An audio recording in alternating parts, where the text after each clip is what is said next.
और सब जो हमारी लोकल कंपनीज़ हैं उनमें और जो इंटरनेशनल कंपनीज़ हैं उनके स्टैंडर्ड्स में कहीं कोई फ़र्क आप देखते हैं? जो लोकल कंपनीज़ की मेडिसिन की डिमांड है वो लोकली तो बहुत ज़्यादा है, लेकिन क्या वो इंटरनेशनली भी हमारी उन मेडिसिन की डिमांड है, हम एक्सपोर्ट भी उस हद तक कर पा रहे हैं जो हमारी रिक्वायरमेंट्स हैं?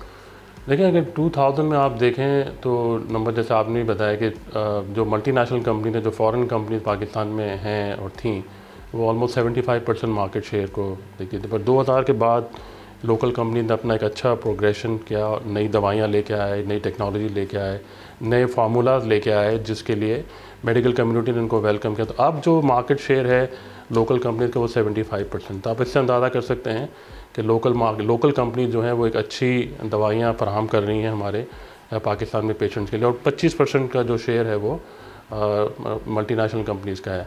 अब उसकी वजह बहुत सारी हो सकती हैं। तो प्राइसिंग का जो कंपटीशन था वो लोकल कंपनी ने अच्छा कम्पीट किया प्राइसिंग में।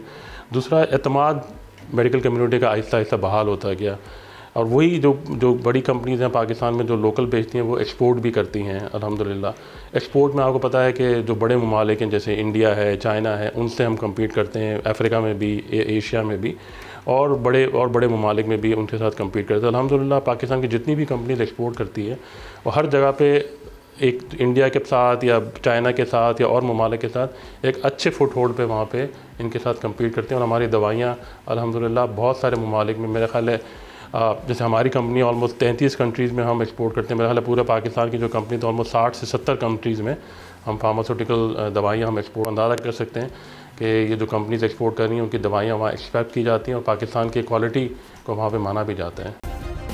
सब्सक्राइब करें और बेल दबाएं ताकि कोई खबर रह न जाए।